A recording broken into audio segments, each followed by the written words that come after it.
ازيكم؟ هنعمل مع بعض صينية عشاء او صينية فطار. لو محتارة بقى كده وجعانين وعايزين حاجة تتعشوا بيها ومش موجود عندك حاجة او موجود عندك بواقي التلاجة، هنعمل الصينية الروعة دي. يلا بينا نشوف عملناها ازاي والمقادير معانا ايه.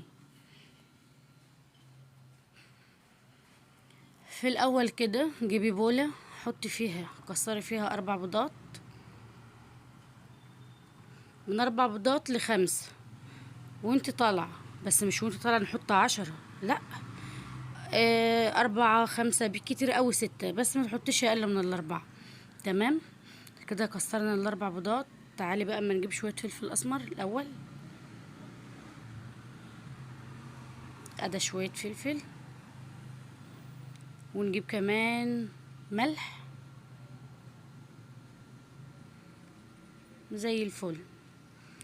قلبي لي بقى كده البيض والملح والفلفل كده مع بعض.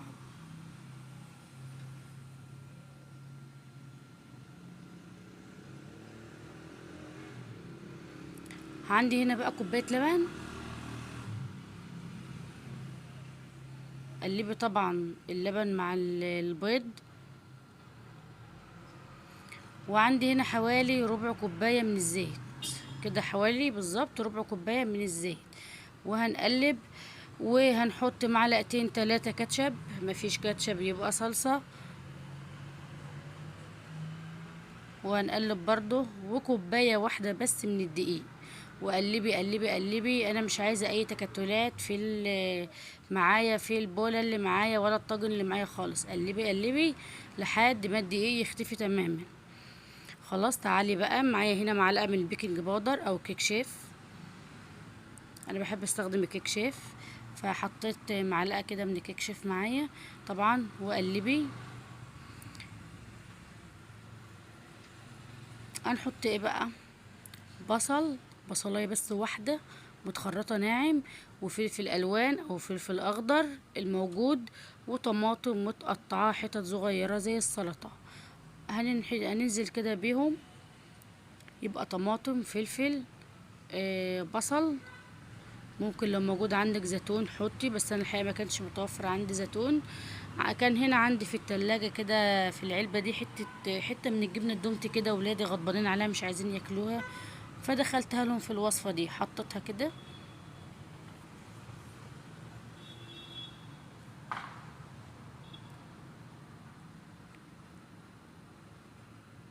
وعندي كمان هنجيب لانشون متقطع. ممكن تستبدلي بقى اللانشون بالحشو، اي حاجة انت حباها، لحمة مفرومة، بسطرمة طبعا، سجق، كفتة، اي حاجة، بس يكون الكلام ده مستوي، خدي بالك.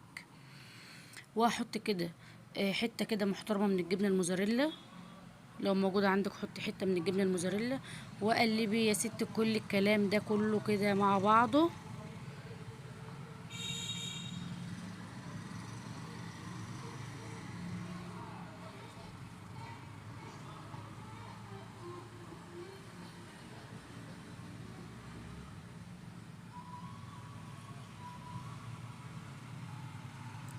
تمام اوي كده وزي الفل. هاتي بقى الصاج بتاعك او الصينية بتاعتك، وانزلي كده بالخليط في الصينية او الصاج اللي عندك، ووزعهولي كده في الصينية. طبعا الفرن سخن معانا زي ما احنا متعودين. خدي بالك من النقطة دي، اي حاجة تيجي تشتغليها او تعمليها لازم تولعي الفرن قبلها. الفرن يبقى سخن، ما تولعيش الفرن وبعدين تحطي الحاجة اللي انت بتعمليها على طول في الفرن. لا لا لا، طبعا الحاجة هتهبط وهتبوظ منك ومش تبقى كويسة خالص. لازم الفرن يبقى سخن من فوق ومن تحت، سخن، وعلي درجة الحرارة بتاعته عشان يسخن قوي. تمام. هاتي بقى كده بعد ما فضيتها في الصينيه، هاتي بقى جبنه كده موزاريلا وحطي على الوش. جبنه موزاريلا او جبنه رومي او جبنه شيدر او ميكس جبن، الموجود حطيه.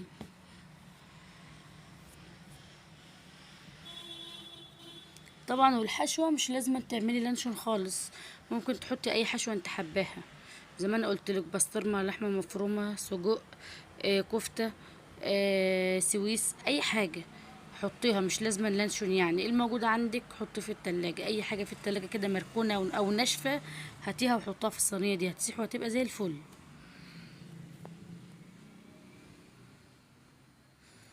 الصينية القمر دي بقى تخش الفرن، وبعد ما تطلع من الفرن هنشوفها عاملة ازاي. ما شاء الله ما شاء الله، جميلة جدا وريحتها كانت قلب المطبخ. ايه رأيك؟ اقول عليها بيتزا دي ولا سماها ايه؟ قولولي كده سماها ايه. طبعا الجبنة سايحة من قلبها، اللي باين ده الجبنة سايحة من قلبها. الجبنة اللي الدومتي اللي انا حطاها والجبنة الموزاريلا حطاها سايحة من قلبها. والله العظيم والله العظيم، صينية العشاء دي كان طعمها ما قعدت خلصت كلها، كان طعمها جميل جدا. قطعيها بقى كده، ممكن تقطعيها مربعات زي ما انا عاملاها، ممكن تقطعيها زي البيتزا براحتك، وبألف هنا وشفا على قلبك. انا طبعا عندي كاتشب، مش شايفين ازازة الكاتشب هناك اهي على الرخامة اهي؟ ايوه، هحط كده عليها كاتشب كده.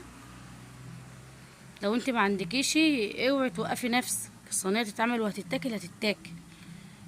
بس انا عشان عندي شويه كاتشب وولادي بيحبوا الكاتشب قلت اعمل كاتشب. يا ريت بقى لو الوصفه عجبتك حط لايك واعملي اشتراك وفعلي الجرس عشان يوصلك كل جديد.